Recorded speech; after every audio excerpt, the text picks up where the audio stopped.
Imagine you are running a social media platform with millions of posts every day. How do you keep your community safe while maintaining free expression? Well, today I will show you how to build an intelligent content moderation pipeline using Apache Airflow and AI. And it's going to blow your mind how simple it is. I'm Mark Lamberti, Head of Customer Education at Astronomer, and in this video you will learn how to use Airflow's new AI SDK to automatically analyze, route, and moderate content at scale. By the end, you will have a complete pipeline that can handle thousands of posts per hour with intelligent AI decision making. So let's get started. Here is what we are building. We have some posts that come in. In that case, we will have a list of static posts, just for the example. Then we have AI that analyzes them for toxicity and other characteristics, then automatically routes them to either approval, human review, or rejection. The idea is that we don't need to manually screen every single post. Before we dive in, make sure you have Airflow running locally and the AI SDK installed. If you want to run Airflow locally, I recommend you to use the Astro CLI, but if you don't want to use the Astro CLI, you can definitely use the official Airflow Docker Compose file. Now to install the AI SDK, here are the commands you need to run. So pip install Airflow AI SDK with the AI provider that you want, here Anthropic. Then don't forget to export the API key to access your LLM from Airflow, and you can start Airflow using Astro Dev Start if you use the Astro CLI. Otherwise, use the Docker Compose command to start your Airflow instance if you are using the official Docker Compose file. So let's start by understanding our business problem. Social media platforms need to moderate content at scale. We are talking millions of posts daily. Manual moderation is impossible, simple keyword filtering misses context, so we need intelligent AI that understands nuance. Alright, so first we need to make some imports. Notice that we are importing the Airflow AI SDK that gives us magical decorators that turn regular Python functions into AI-powered tasks, which is pretty cool. Next, we need to create some sample posts to moderate. In real life, this would come from your database or message queue. Remember that in Airflow 3, you can trigger a pipeline as soon as you receive a message in a message queue. In our case, you could imagine to have a post that goes into the message queue that triggers the pipeline we will build to moderate that post. If you carefully take a look at the posts we have here, well, it's a bit of mix, right? We have positive posts, negative posts, spam, and so on.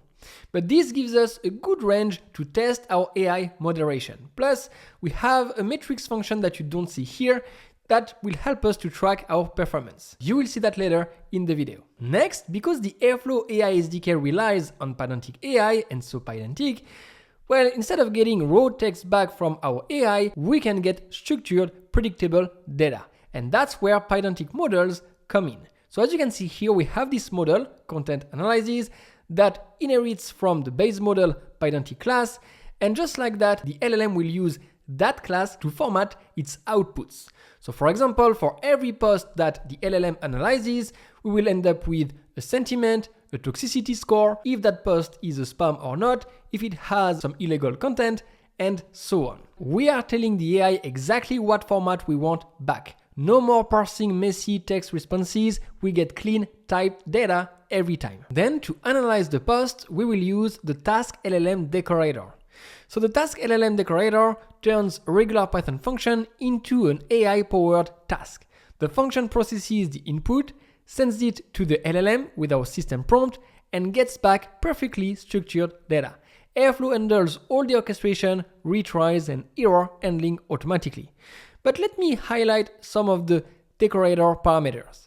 First, you have the model. So this is where you specify which AI model you want to use. In our case, Claude Sonnet. Then we have the result type that formats the output of the LLM. In our case, we want to follow the Pydantic model content analysis, so we ensure that we get that out of the task LLM decorator. Then we have the system prompt, which is our AI's instructions, and we need to be specific here. For example, how to analyze the post. And last, we have retries to define how many times we want to retry the task if we get something wrong. So for example, here, 2 times. The beauty of this function is that it runs like any other Airflow task, but with AI superpowers built right in.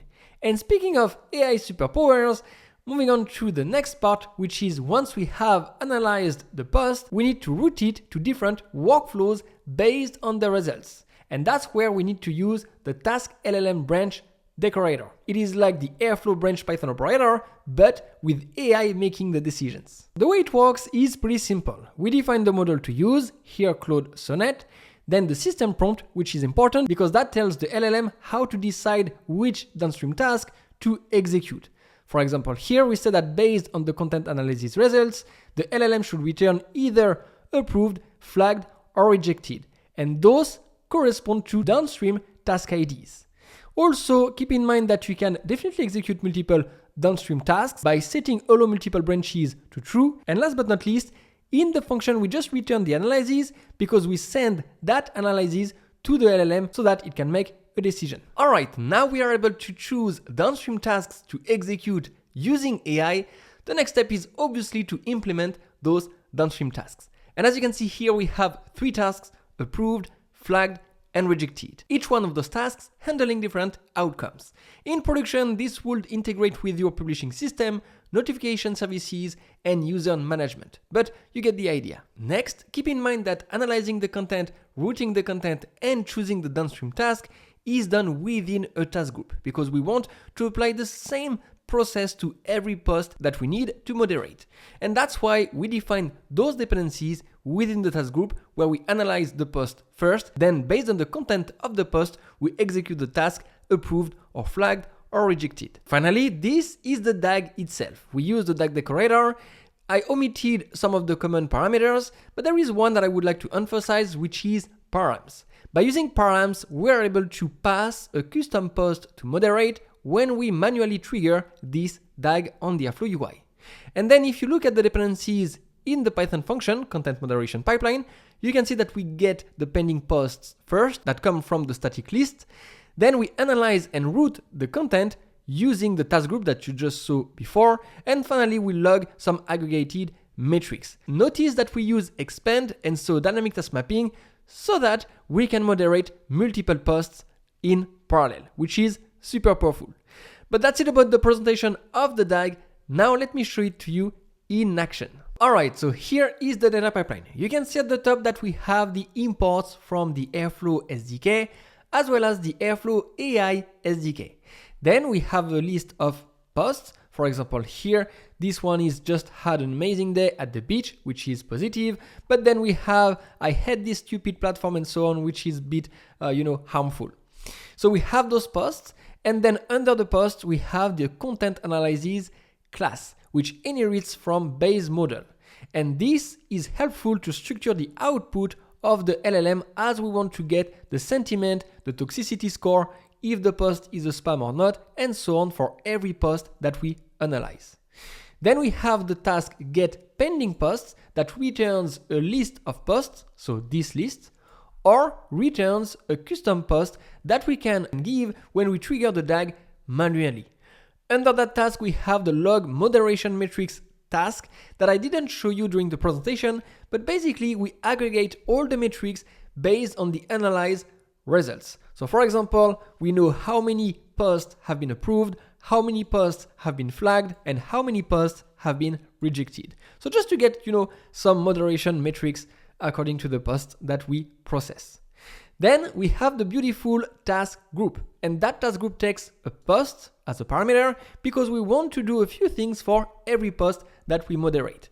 And the first thing that we want to do is to analyze that post using the task LLM decorator. So you can see here the system prompt, so the instructions that we give to the AI, and then we just return the post with some additional information regarding it in order to analyze the post. Notice that the return type of this task is content analysis. Again, as we want to ensure that the LLM produces the structured output as given in the content analysis class. Next, we have the LLM branch in order to decide which downstream task we should run next according to the analysis of the post. So for example, if the post is safe, then the next task to run should be approved, otherwise it could be flagged or rejected. Again, the LLM branch uses AI, as you can see with the system prompt, in order to decide which task to execute next. And that's why we just return the analysis here that comes from the previous task, as we just want to let the AI deciding for us. Then under the LLM branch, you can see the different tasks: approved, flagged, and rejected. You can see that we use XCOM pool in order to fetch the analyses from the task analyze content, and we use map indexes. You will see why in a few seconds. And finally, we defined the dependencies in the task group, as we want to analyze the post first. Then based on the analyses, we want to execute approved, flagged, or rejected. Last but not least, you can see the DAG definition just below with the DAG decorator and some parameters such as the DAG ID, the description, the schedule, and so on, as well as params, which is super important if we want to give a custom post when triggering the DAG on the Airflow UI. And then you can see the dependencies here. We start by fetching the posts, and then we analyze each one of the posts using the moderation workflow task group. Finally, we just have some aggregated metrics in order to have a report at the end. Notice that we use expand and so dynamic task mapping so that we can moderate multiple posts in parallel. So that's why you can see expand, and then we pass all the posts as a list to the post parameter of the moderation workflow task group. And this is super powerful. So that's it for the DAG. Let's see how it looks on the Airflow UI. Alright, so you can see the data pipeline as expected with the get pending posts task and then the moderation workflow task group. We can expand it by clicking here. You can see the different tasks and finally the log moderation metrics. So let's trigger that data pipeline to see if it works. We click trigger and then we run it. Then we can click on the DAG run right here. Let's wait a little bit to see if everything works as expected. So you can see that the first task is running. And then we are analyzing the different posts. As you can see here, we have 5 different tasks to analyze the 5 different posts that we have in the list. And now it is done. If we click on log moderation metrics and then take a look at the logs, you can see here that 2 posts have been approved, 1 has been flagged, and 2 have been rejected. So congratulations, because just like that, you have a fully functional data pipeline that leverages AI in order to moderate content. And you can see how much easier it is than if you were not using AI, and that's why the Airflow AI SDK is so powerful. So I hope you enjoyed that video. Take care, and I see you for the next one.